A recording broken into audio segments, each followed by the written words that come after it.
classificações dos antibióticos e como eles agem, tá? Esse é o nosso último conteúdo de microbiologia. Aí eu vou explicar para vocês que tem fármacos que agem direto. Isso eu já tinha falado para vocês quando expliquei a questão de parede. Por que a gente tem que entender, ter esse conhecimento do que é composto a parede da bactéria, porque cada fármaco, classe de fármaco, eles agem em pontos diferentes, tá? Então, os beta-lactâmicos e as penicilinas, eles agem destruindo a parede. Como essas bactérias não têm parede, por consequência, naturalmente elas já são resistentes a essas. Porque se você vai dar, né, esse fármaco, tá? Vamos dar uma penicilina, certo? Para o micoplasma. Ele não tem parede. A penicilina age destruindo parede. Vai ter outra ação? Não vai ter outra ação. Então, por isso que eles são classificados como resistentes a todas as penicilinas, tá? E a todos os beta-lactâmicos, por causa do mecanismo de ação deles, tá? Porque como ele não tem parede, não tem onde eles agir. Já as tetraciclinas e os macrólidos, como a eritromicina, tá? Eles não agem em parede.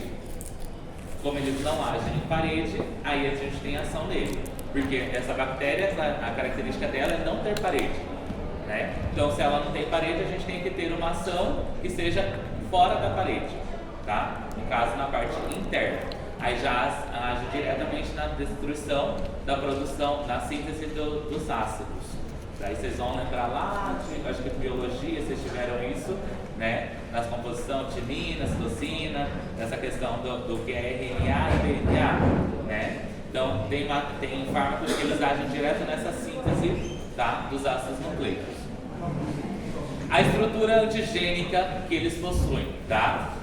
Se identificam menos de 16 espécies distintas, tá? Antigamente, em humanos, entre elas a gente tem, essas aqui são as principais: Mycoplasma hominis, pneumoniae, genitalium, tá? E ureoplasma, tá? São os que a gente vê com mais frequência, tá? Na nossa clínica.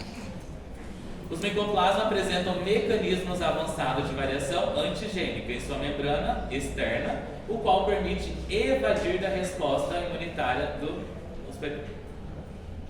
A característica dos fagócitos, vocês viram isso por imuno, lembram? Né? É a identificação de membrana.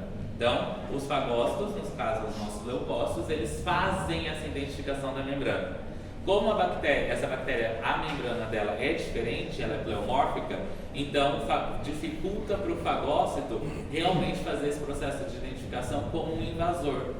Então, por causa dessa característica dela, ela também passa batido pelo sistema imune. Tá? Tranquilo até aqui? Professor, ela não é gram negativo nem positivo, ela é... Ela não tem, é gram variável. Lembra que eu falei que tinha as vilas variáveis também? Sim. Tá? Porque por causa dessa estrutura, ela também não fica nenhum para o outro. Tá? No processo da coloração, ela vai perder e vai ganhar, vai depender de cada um. Tá?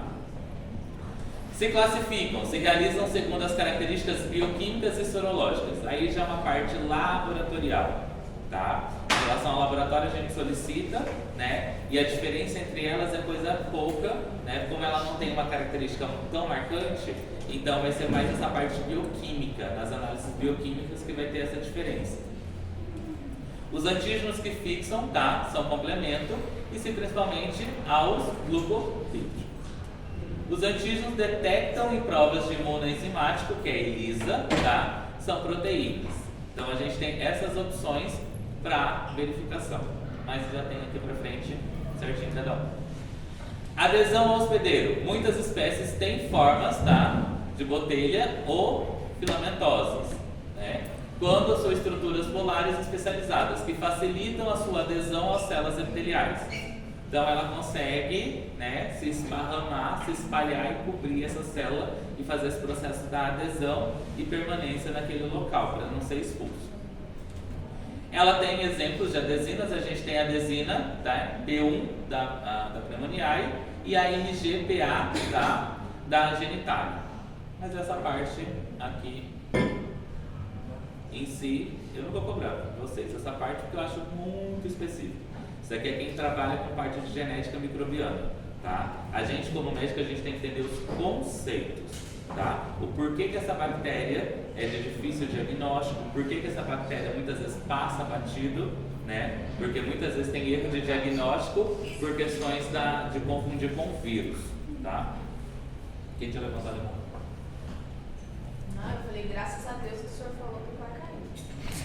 Não, essa parte, né? Aquela que o senhor falou que é cair. Isso aqui, só essas duas que eu vou colocar. Tá bom demais. Tá? Uma linha. Duas. Vocês querem? Tá? Mecanismo do dano potencial. O que ela vai gerar, tá? Ela provoca uma citotoxicidade direta, produzido pelo peróxido de hidrogênio, tá? E radicais superóxidos. Citólises imunomediada por reações de antígeno-anticorpo. Aí a gente vai para a parte de imuno também, que é a reação de chave-fechadura. Lembram da reação de chave-fechadura? Né? Porque cada um vai identificar exatamente aquilo. Então, se for uma entrada diferente, um antígeno diferente, já não tem ação, então já não vai ter uma resposta, tá? Formação de imunocomplexos, tá? E ativação das células mononucleares. Competência metabólica por nutrientes celulares, que pode levar a um esgotamento. Infecções por micoplasma. A gente tem os habitats comuns deles, que entraria boca, saliva, esputo e amígdala. Então são onde a gente consegue verificar a presença permanente deles, tá? Frequência nas vias respiratórias. A gente tem homens que se detectam em menos de 5% dos adultos sãos, tá? Na orofaringe. Essa porcentagem aqui, a gente está falando uma porcentagem global. Então menos de 5%, quando a gente fala menos de 5%, parece pouco, né? Mas joga na população mundial, menos de 5% é muito, tá? Pneumoniae quase sempre está associada a enfermidades respiratórias. Facilita porque o nome dele já me conduz, né, à clínica. Frequência do trato geniturinário depende do número de parceiros sexuais que vai apresentar ao longo da vida, mas a gente tem o omnis, tá? De 1 a 5% nos homens é assintomático, que daí a gente volta no que a gente já viu na questão das uretrites, tá? 30 a 70% em mulheres sem sintomas, e em casos de IST, até 20% em homens e mais de 90% em mulheres. Daí a gente está falando de pessoas que têm múltiplos parceiros, tá? Em relação a dias, semanas, tá? Aí a gente vai para profissionais do sexo também, tá? Gente promíscua e profissionais do sexo, né? Quem curte muito ali. Então a gente tem esse risco associado. E, em geral, sempre vai estar associado a outras ISTs. Hã? As mulheres têm maior predominância em relação à flora vaginal, tá? Que ele está muito associado à questão de contaminação por Gardnerella, tá? Porque a Gardnerella provoca diminuição do pH vaginal, deixando o pH mais ácido. E também a tricomonas. Tricomonas faz o oposto, deixa o pH vaginal mais alcalino, tá? E a cândida também, só que cândida é uma infecção fúngica, tá? Então a gente também tem essas alterações. A mulher sempre está mais propícia por relação a isso, tá? Por ter a flora vaginal, então quando tem múltiplos parceiros tem um risco associativo, tá? Mycobacterium genitalium, 10% das mulheres em clínicas de ST, mesmo padrão do anterior, tá? Em relação associada com outras patologias. Nos homens, se associa tipicamente a uretrites não gonocócica, tá? Provas de diagnóstico de laboratório. A gente tem as amostras, a gente pode ter esputa, exudados inflamatórios, secreções das vias respiratórias, uretra ou genitais. Então, conforme a clínica que o paciente apresentar, a gente consegue fazer a coleta, tá? Do material. Exames microscópicos, tá? A gente tem através de sorologia e cultivo especializado. Então, aqui não é só um tipo. Se for perguntado, são dois: é sorologia e cultivo, tá? Sorologia entra aqui e a gente tem métodos moleculares, que são chamados de NATs. Tranquilos até aqui? É sorologia e cultivo. Sorologia e cultivo, tá? Tratamento. Voltamos aqui. É contraindicado porque eles apresentam um padrão de resistência às penicilinas e aos beta-lactâmicos, tá? A indicação de tratamento para eles são esses daqui: tetraciclinas, eritromicina, azitromicina, tá? Então essas daqui são as opções de tratamentos que a gente tem. e a gente vai optar por cada um deles conforme o que se apresentar de clínica, tá? Que daí vai me conduzir para o agente causal. Lembram que cada um apresentou uma clínica diferente, tá? Manifestações em geral: pneumonia atípica, frequente em pacientes de 5 a 20 anos, tá? Início insidioso, no paciente apresentar febre, cefaleia, mal-estar, faringite e tosse seca. Aqueles antibióticos, eles podem associar um com o outro ou sempre vai ser um separado do outro? Em geral, para esses casos, a gente é um ou outro.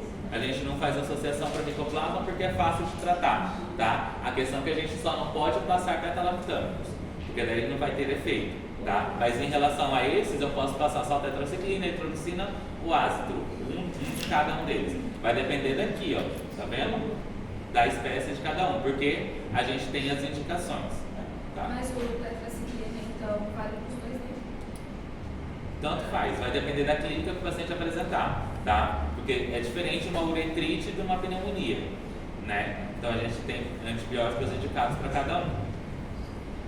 Em relação à pneumonia atípica, tá? Então meu paciente não apresenta nenhum quadro clínico que seja tão sugestivo. Ele tem um quadro clínico típico de pneumonia, tá? Ele não tem nenhuma clínica diferente, tá? Vamos falar um sinal que me chame a atenção para não, por causa disso vai ser micoplasma, tá? Então ele tem uma clínica típica.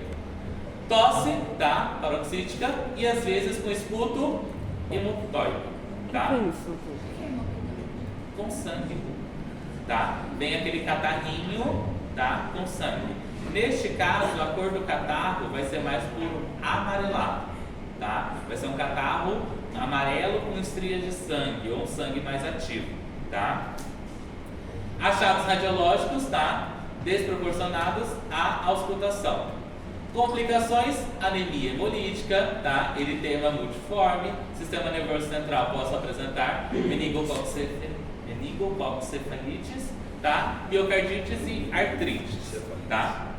Artrite, no caso, vai ser artrite séptica, tá? Que é quando há infecção direta na minha articulação. Aí se classifica como uma urgência traumatológica. Tranquilos? Diagnóstico clínico, tá? Predominante, cultivo, entra aqui, tá? Lento, porém ele é especializado e não se usa, tá? Na rotina, no dia a dia, porque ele é lento, ele demora para vir resultado, tá? Como ele demora, por isso que o diagnóstico a gente faz clínico, tá? PCR, a gente pode realizar sorologia e PCR. PCR tem alta sensibilidade e especificidade, tá? Útil especialmente nas infecções agudas, tá? Aqui, diferente das outras bactérias que provocam pneumonia, a clínica vai ser mais acelerada. A única coisa que me chama um pouco mais atenção em relação ao micoplasma, que a clínica aqui vai ser mais acentuada, tá? O paciente não vai levar uma semana para apresentar os sintomas. Dentro de uma semana ele já está com os sintomas, tá? Por isso que a gente chama de pneumonia atípica, certo? Tinção de Gram são úteis para descartar outras bactérias. Por quê? Porque ele é gram variável? Porque ele é gram variável, tá? Então a gente faz o gram, porque se der específico o gram de morfologia, a gente já descarta micoplasma, tá? Mas se a gente fizer o gram, a gente vai ver que é gram variável, né? E é pleomórfico, então não vai ter uma morfologia, já me facilita, tá? Para a questão do diagnóstico. Tratamento, tá? Para o micoplasma pneumoniae, macrólitos, no caso, azitromicina, tá? Primeira linha vai ser esse daqui. Não responde bem aos beta-lactâmicos porque ele não tem parede, tá?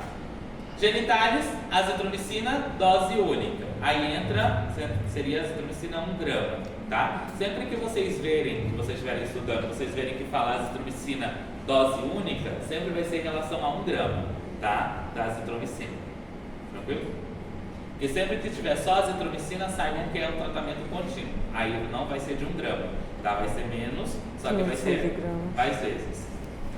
Resistência, né, variável, está documentada a resistência crescente a macrólitos. A gente ainda tem macrólito como indicação. Lembram anteriormente? Né, macrólito ainda era indicado, porém, essa daqui especificamente está apresentando padrões de resistência aos macrólitos, tá? Urogenitalis, que a gente tem o omnis, está associada a pielonefrites. O que é pielonefrite? Infecção urinária alta, uma ITU alta, tá? Salpingites, o que é salpingites?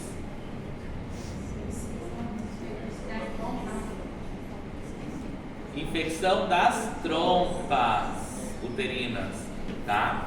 Sempre que fala salping, tá? Em relação às trompas, tá? Aí vai lá para anatomia, tá?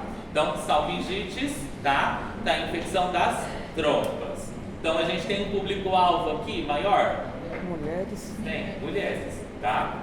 Abscessos tubo-ováricos também estão associados a isso. Meu paciente vai apresentar febre pós-parto ou pós-aborto, tá? Artrites pode ser provocado também, mas nesse caso a artrites é raro, tá? A artrite está mais associada ao anterior, mas ele pode vir também, né? Lembra, Satanás é sujo, né?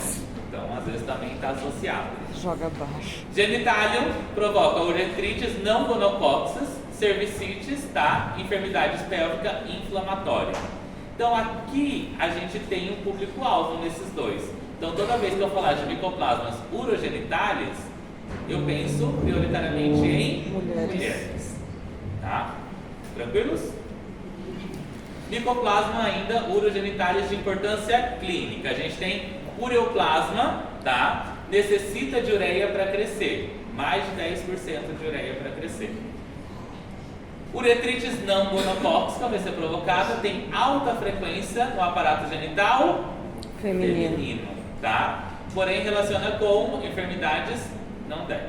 Então aqui a gente ainda segue com o público-alvo, tá? São mulheres, tá? Possíveis implicações em pneumonia neonatal, recém-nascidos prematuros, tá? E infertilidade masculina e feminina, tá? Os dados são insuficientes, porém lembram que como eles afetam, tá? Trompa e afetam ovário, né? Então eles podem provocar alguns abscessos e acabar deixando, tá? O paciente infértil, tá? Tranquilo? A relação da pneumonia neonatal aqui está associada com o parto vaginal. Então essa mulher, ela tem esse micoplasma, tá? Esse ureoplasma, perdão, e tem o filho, o bebê de parto natural, né?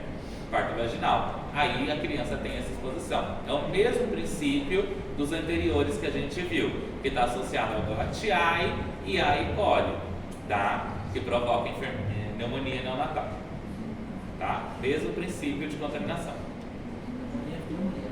Pneumonia, tá? É quem está criando só tira o P, daí fica só neuro, tá? Micoplasma genital, associado a homens, tá? Com uretrites não gonocóxica. Dificultoso de cultivar e se detecta por PCR, através do método de NAT, tá?